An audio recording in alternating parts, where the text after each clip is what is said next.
Okay guys, hopefully third time is the charm, because this is the third time I am trying to film the intro to this video, which is none other than talking about one of my favorite things, the October TBR. Now, October not only is a month that sparks joy and happiness in me because it marks the beginning of the holiday season, but outside of that, it also happens to be the month that I really get to disconnect from reality and read all my vampire and serial killer romance and werewolves and all that kind of crazy fae type novels. And so I am very excited for this October TBR. That being said, this is an absolutely insane number of books, and I do not think I'm going to make it through all of these, but you bet your butt I'm gonna try. If that sounds like something you might enjoy and you love all things books and fiction, and particularly things for the October season, if you will, then definitely stick around and let's talk all things books. It's reading time here at JB's Corner. I am so excited to finally be reading this series, and I am currently actively reading the first book in this series. It is a 4-book series in total, and I cannot wait to sink my teeth into it because it also happens to be written by one of my favorite authors of all times, Mr. TJ Klune. And that is none other than Wolfsong series, or the Green Creek series. In this novel, crazy things have already happened.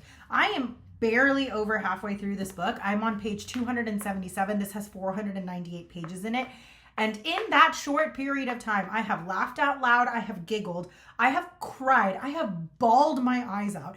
I have smiled. I have laughed. I have felt every possible emotion. And I love every single character in this book. This book is basically following a bunch of werewolves who have recently moved back to their territory, and they're connected to the land and the magic and the energy there. There also happens to be witches that are introduced in this book as well, and the werewolves and witches are tethered to one another and basically help each other protect the territory when they're working in tandem and harmony with the world and environment around them. Humans are not necessarily aware of what is going on, but through some unfortunate dumb luck, our main character, Oxnard, a human who has gone through hell and back. His dad has left him. He's living alone with his mother. He's considered very slow and like special ed almost. And so he's not always treated with the most respect at school. This poor man has gone through so much, and he's just looking for that sense of found family, for that sense of belonging. And he has so much love to give. And the only place where he feels connected is at the garage that he's working at, and with this new incoming family who he doesn't really know. And as the years continue to go by and he becomes closer and closer to the family, he learns that they are werewolves and there's magics, all kinds of systems that are set in place around him. Crazy things then start to happen, and the series continues from there. This is book 1 in the series, Wolfsong, and I felt like anything that had to do with werewolves and witches was probably appropriate for October. And it's TJ Klune, which means I'm going to probably end up giving this book a 5-star, and I'm probably going to love it to no end. And that is exactly what's happening. So this is the first book in the series. I'm having so much fun with it. I'm also reading this book currently, which is why I'm wearing this particular shirt with these lovely white pants, because I'm also doing a separate video, basically where my outfits are matching the books and the books are matching my vibes and etc. Just to add a little bit of oomph with the reading experience. It's been an absolute blast, and I can't wait to share more about this as I get through the book. Then we have the rest of the series. So next up we have Ravensong, which is the second book in the series. And this beautiful copy, these books are just absolutely stunning. I forgot who actually made these versions. Let me see if I can find out from the... It just says TOR Publishing Group. Who made these? You know, I'm not actually sure where this edition comes from. It says the edition is printed exclusively for Ethereal by Eternal Embers Bookshop. So there you go. That's where I found these books, but I actually ended up getting these off of Pango Books because by the time I saw these books, they were no longer available. And when I saw them on Pango, I was like, I need to have them, because every single book that I own by TJ Klune is a special edition because he's just that kind of an author. Then I have next up Heartsong, which is absolutely stunning as well. These books are just so gorgeous. And then last but not least, Brothersong. So that is the first 4 books that are on the October TBR list. Next up, we got some series we need to complete. So the first book was Road Trip with a Vampire. This is by Jenna Levine. She wrote My Roommate is a Vampire and Fake Date with a Vampire or something like that. My Date with a Vampire. Something along those lines. Anyways, this is the third book in a set of 3.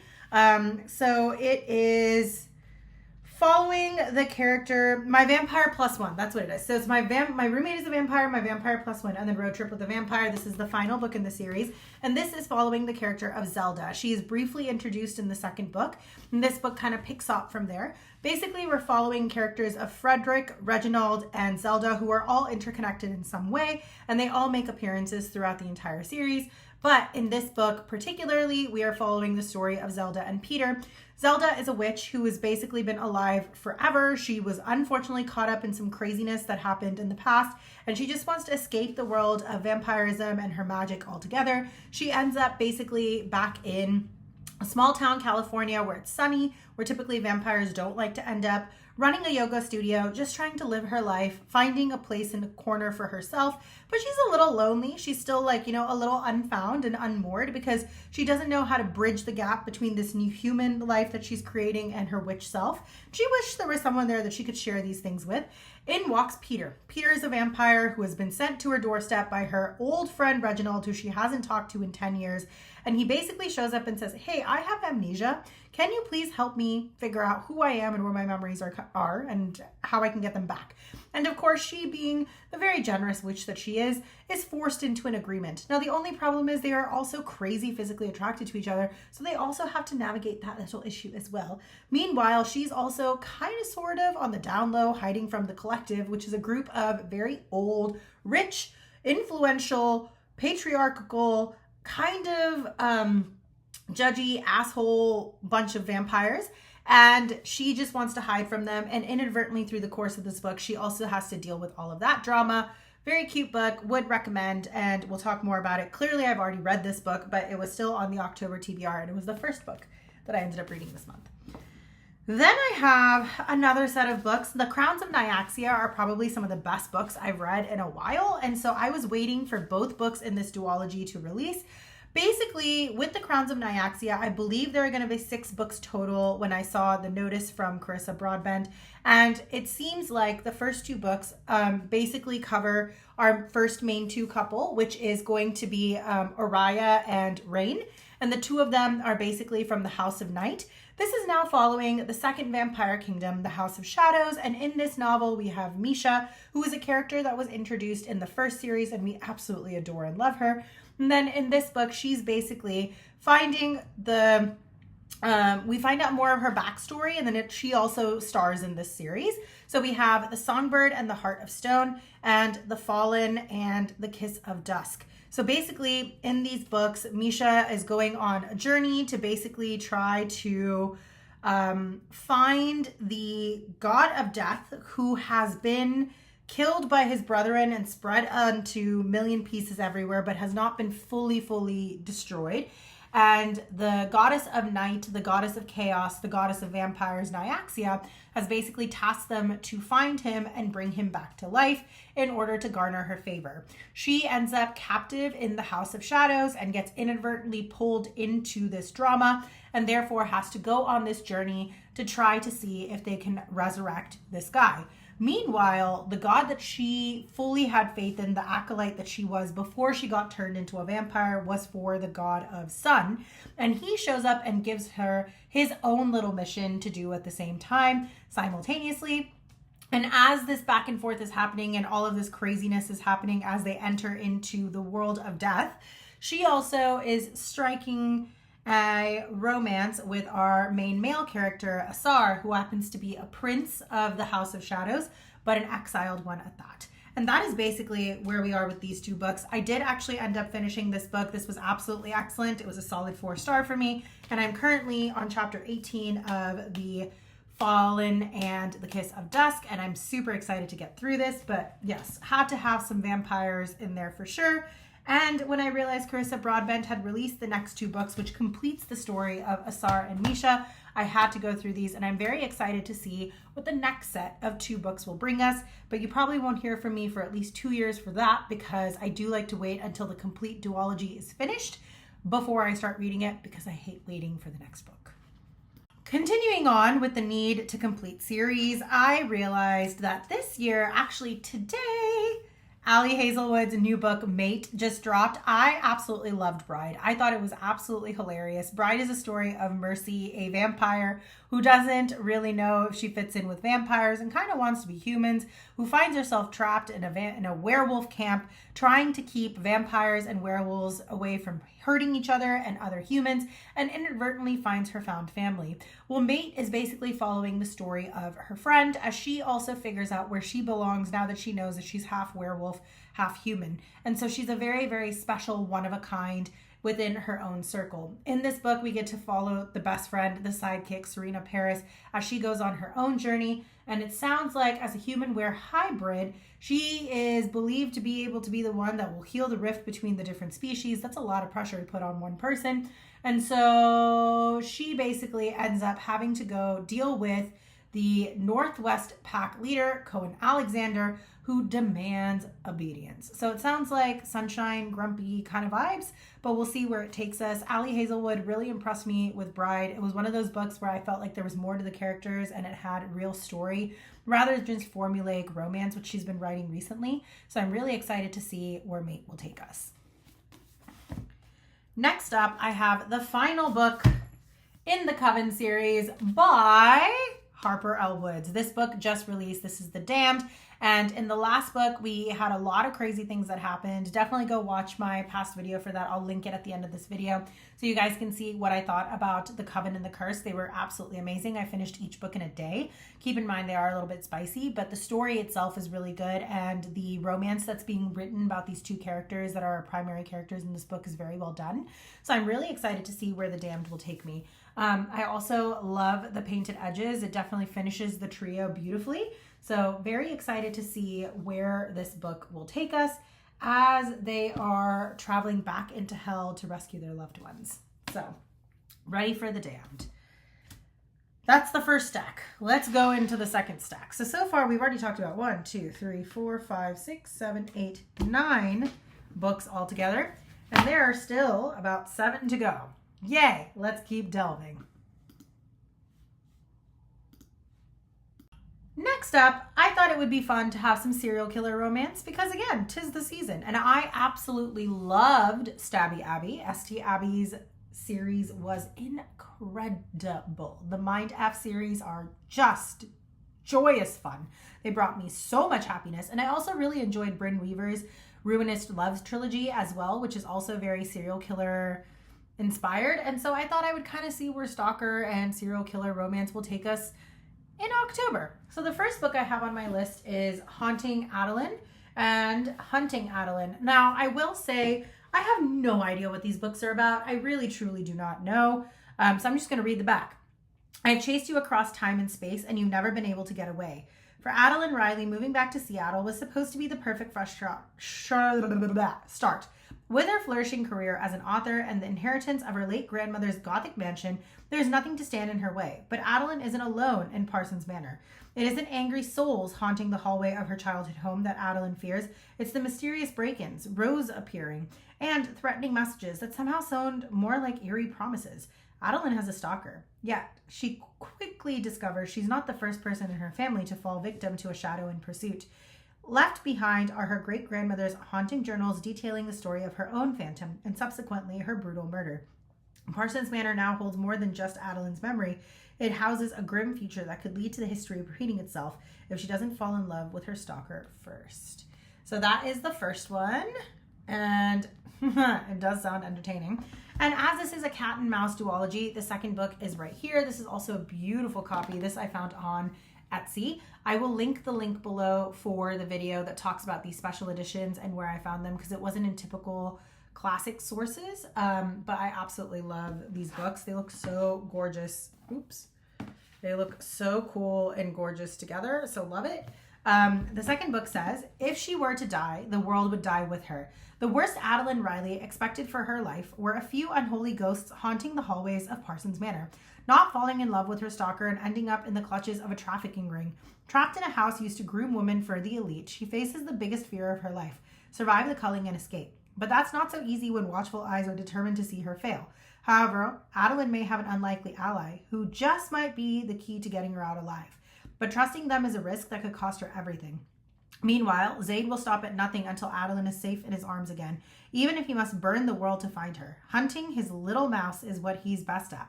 But who she'll be when he finds her is a battle that he doesn't know he can win. It won't be a test of time they must survive, but the memories of who they once were.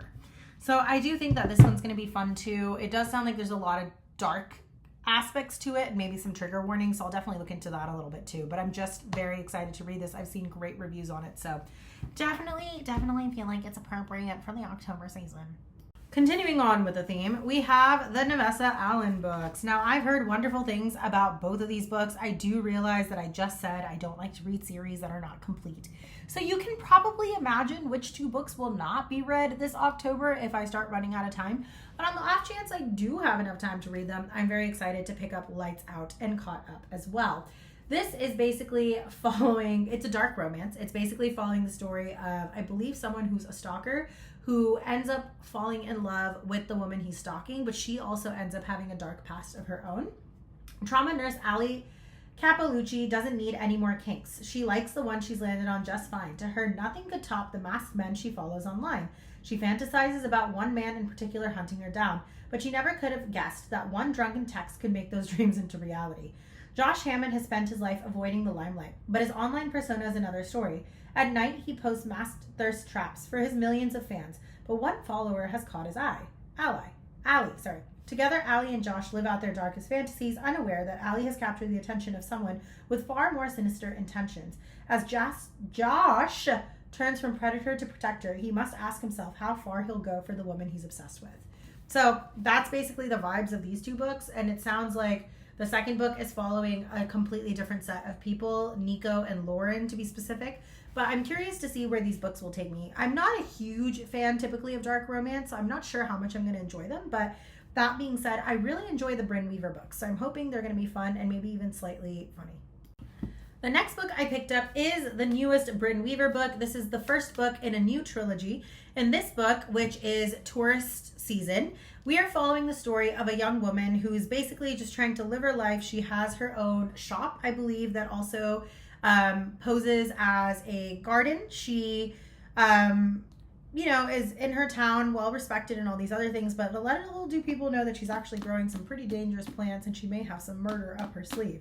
Someone comes and knocking on her door because they find out that she might have been the one who was associated with the death of their loved one, not quite knowing what he's walking into. And that's kind of the vibes of this book. So I'm very excited to see what is going on. Nolan is out for revenge, and he's basically trying to find the person that was associated with the hit and run accident that damaged his life. And then our main female character, Harper, is a skilled gardener with killer instinct. So I'm very curious to see where this takes us. If it's anything like the other books, I'm sure I'm going to enjoy it. It also sounds like this is the same books but with a slight twist. And while Scythe and Sparrow was not like my absolute favorite, even though I was hoping that it would be my absolute favorite because the Doctor was obviously my personal favorite brother, I do think that this is still going to be a fun read. So I'm excited to see where it goes. And this is the Barnes & Noble special edition version, so I was really excited to find that as well. And then I have for my other book club, the Paper and Glam book club specifically, a happy book in the face of all of this darkness, which is a book called, nope, that's not it. Hold please. Hold please. Where is my, there it is. Pumpkin Everything by Beth Labonte. That book is basically exactly what it sounds like. It's like fall in a book. It's very short. It's very enjoyable. And it seems like it's going to be a fun, fast-paced read. I'm still waiting for my physical copy to arrive. I do also have this book on audio, so I'm curious to see where the series will take me. It does sound like it's a series, so I did end up getting both books. But I definitely plan on reading at least the first one as it is a part of the book club. And then if we don't like the series, we'll return the other books. You know what I'm saying. But I am excited to see where that book will take me. And then for the Overbooked book club, which is the book club that I kind of lead, in that one we have been choosing to read Riley Sager's With a Vengeance. This is his newest novel that he has released, and I'm absolutely a fan of Riley Sager. And I can't wait to read this one. Let me read the inside to you guys. One train, no stops, a deadly game of survival and revenge. In 1942, 6 people destroyed Anna Matheson's family. 12 years later, she's ready for retribution. Under false pretenses, Anna has lured those responsible for her family's downfall onto a luxury train from Philadelphia to Chicago, an overnight journey of 13 hours. Her goal? Confront the people who've wronged her, get them to confess their crime, and deliver them into the hands of authorities waiting at the end of the line. Justice will at last be served. But Anna's plan is quickly derailed by the murder of one of the passengers. As the train barrels through the night, it becomes clear that someone else on board is enacting their own form of revenge, and that they won't stop until everyone else is dead. With time running out before the train reaches its destination, Anna's forced to hunt the killer in their midst while protecting the people she hates the most. In order to destroy her enemies, she must first save them, even if it means putting her own life at risk. So it just sounds like such a fun little vengeance twist plot, and it kind of reminds me a little bit of Murder on the Orient Express. And so I'm really curious to see where this book is going to take us. I also think it's going to be a very twist to see our character who absolutely hates her charges actually being in charge of protecting them. So overall, really excited to see where this novel takes me as well. And that does bring me to the end of the video. Thank you for watching. Let me know what you think of the stack of books for this October. I know it's a crazy list. I know it's a crazy number of books as well. I think this is like 16 books if I'm not mistaken. But that being said, I'm still really pumped to see how many of them I can get through. I just feel like October spooky season is what I live for. So I'm here for it. Just super, super excited to channel my inner reading girl and really pull her out of hiding and just kind of crash on the couch and read. Honestly, in the month of October, if I'm not reading, you're probably going to see me watching Harry Potter or anything else along those lines. Hocus Pocus, Halloween Town, all the classics. So my husband and I will be movie marathoning and reading this month of October, and I hope you guys will come along on the ride with me. For those of you that are new here, if you made it this far, thank you so much for watching, and I really appreciate your support if you made it through this video. If you liked this content and you like bookish content in general, definitely consider hitting that subscribe button and that notification bell to be a part of the bookish community. For those of you that are returning, thank you so much for being here. It means the absolute world to me. I'm so excited about continuing to grow this bookish channel with you guys and cultivating this community. I love reading the comments. I love hearing what you guys are doing as well. I love watching your videos as well. So definitely let me know if you have your own channel. I would love to check it out. But if you love all things books, you are in the right place, and I'm so happy to have you here with me. I do hope that wherever you are, whether it's morning, evening, or night, you're having a wonderful day, that you and your loved ones are safe, and that you are having a wonderful reading journey yourself. And until next time, take care of yourselves. I will catch you on the next video. Bye, guys.